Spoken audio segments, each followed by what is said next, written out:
April 2026 યુપીના એક નાનકડા ઘરની અંદર સોની પરિવાર રહેતો હતો, જેની અંદર પતિ મનોજ સોની, પત્ની નૈના સોની અને એમની એક ચાલાક 16 વર્ષની દીકરી રહેતા હતા. શરૂઆતમાં તો આ સોની પરિવારની અંદર બહુ જ શાંતિ હતી. ના કોઈ ઝઘડો હતો, ના કોઈ કંકાસ હતો.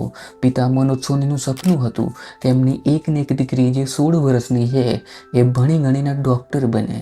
એટલા માટે મનોજ સોની એના ભણવા ગણવા પાછળ દબાઈને ખર્ચો કરતા હતા. પણ મનોજ સોનીને ક્યાં ખબર હતી કે જે પત્ની પર, જે દીકરી પર જે આંખો બંધ કરીને ભરોસો કરી રહ્યા છે, એ જ દીકરીને પત્ની એમના પ્રેમીઓ સાથે મળીને એવી મર્ડર મિસ્ટ્રી બનાવવાની છે જે પોલીસને સોલ્વ કરવામાં નાકે ધમાવાનો છે. 18 એપ્રિલ 2026 એ દિવસે મનોજ સોનીની દીકરી રોજની જેમ એની સ્કૂલ તરફથી પાછી આવતી હોય છે. એ સમયે એક ડિલિવરી બોય વિમલ ચૌધરી એની રાહ જોઈને ઊભો હોય છે. એને રોજ જોતો, રોજ એને ગંદા ગંદા ઈશારા કરતો.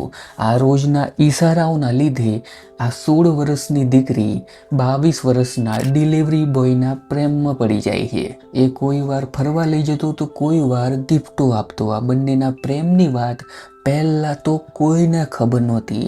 મનોજ સોની એવું જ માનતા કે એમની દીકરી ભણી ગણી તો ડૉક્ટર જ બનવાની છે.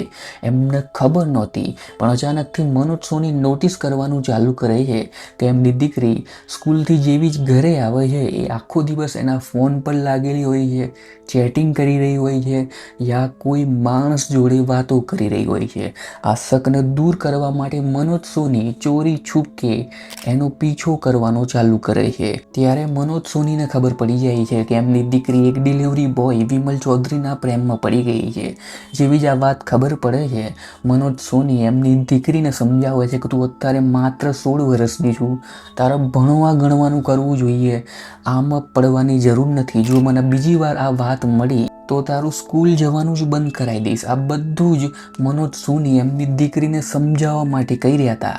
પણ એમની દીકરી ખાલી સમજવાનું નાટક જ કરી રહી હતી. એના દિમાગની અંદર તો કંઈ અલગ જ ચાલી રહ્યું હતું. આ તો થઈ એમની 16 વર્ષની દીકરીની વાત.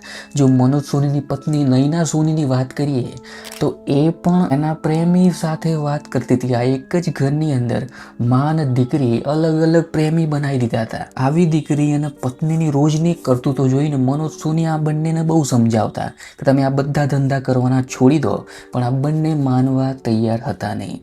જેમાં જે દીકરી હતી જે 16 વર્ષની હતી એ તો જ્યારે મનોજ સોની ઘરેથી નીકળી જતા ત્યારે એના પ્રેમી વિમલ ચૌધરીને ઘરે બોલાવી લેતી, એ પણ એની માતાની હાજરીની અંદર. જ્યારે પણ મનોજ સોની બહાર જતા વિમલ ચૌધરી તરત જ એ ઘરની અંદર ઘૂસી જતો.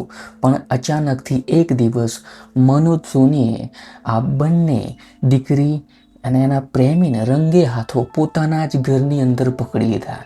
એ દિવસે ઘરની અંદર બહુ મોટો ઝઘડો થયો, બહુ મોટી બોલાચાલી થઈ. એ સમયે મનોજ સોની એક જ વાત કરતા હતા. એમની પત્નીને કહેતા હતા કે તું પણ તારી છોકરીને તારી જેમ ના બનાવી દઈશ. તારું જેમ પ્રેમ પ્રકરણ ચાલી રહ્યું છે એમ તારી દીકરીનું પ્રેમ પ્રકરણ ના ચાલવું જોઈએ. એ દિવસે આ ઝઘડો બહુ લાંબો ચાલે છે. આજુબાજુના લોકો, પડોશી વિચારતા હોય છે કે આ ઝઘડો અચાનકથી કેમ થયો. આ પરિવાર તો એકદમ શાંત હતો, પણ આ તો ખાલી શરૂઆત હતી. એ દિવસથી રોજ ઝઘડા થવાના ચાલુ થઈ ગયા, રોજ કંકાસ થવાના ચાલુ થઈ ગયા. ડેલી પડોશીઓને પરિવારના ઝઘડવાની બૂમો સંભળાવતી.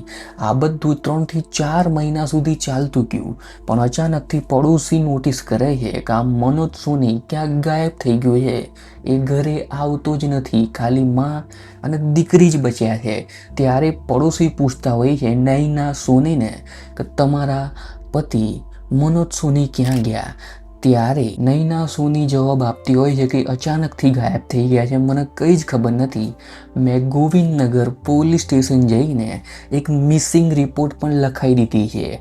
આ નૈના સોની એટલી ચાલાક હતી કે મિસિંગ રિપોર્ટની એક ઝેરોક્સ કોપી પોતાની સાથે જ રાખતી.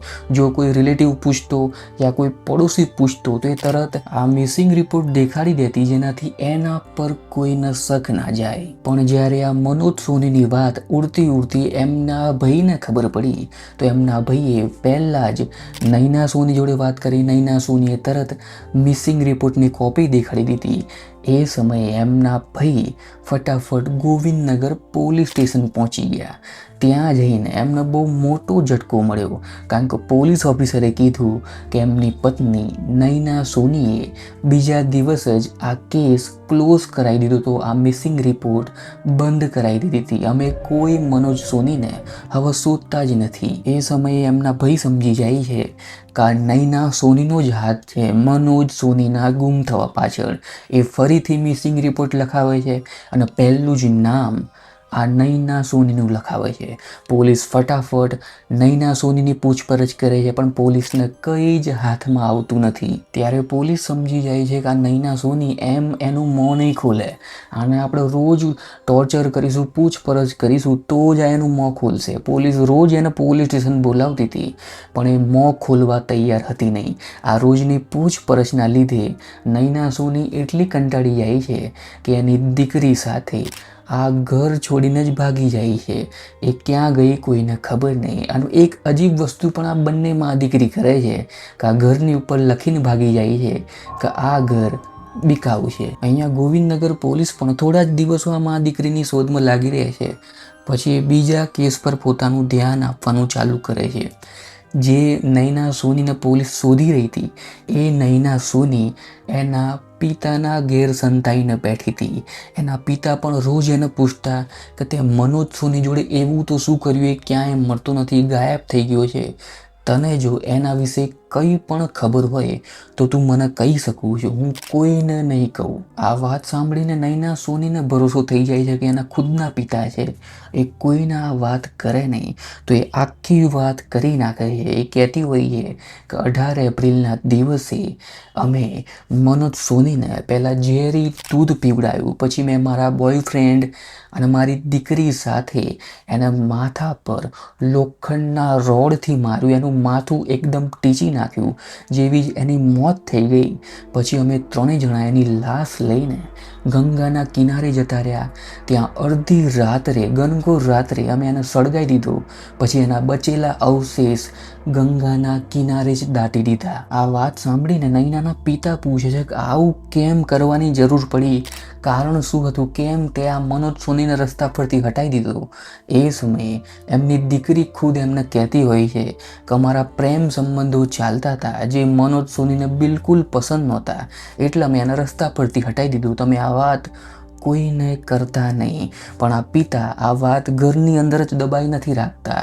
એ ફટાફટ ગોવિંદનગર પોલીસ સ્ટેશન જાય છે. પોલીસ ઓફિસરને આખી સ્ટોરી સંભળાવે છે. પોલીસ ઓફિસર પહેલાં તો ગંગાના કિનારે પહોંચી જાય છે.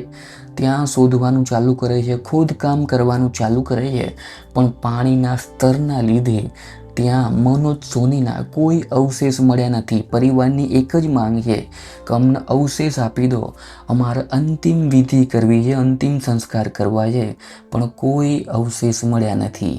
આના ચાલતા પોલીસે પત્ની નૈના સોની, એમની 16 વર્ષની નાબાલિગ દીકરી અને એનો બોયફ્રેન્ડ, આ ત્રણેયને અરેસ્ટ કરી લીધા છે. આ બોયફ્રેન્ડ એની માતાનો બોયફ્રેન્ડ છે.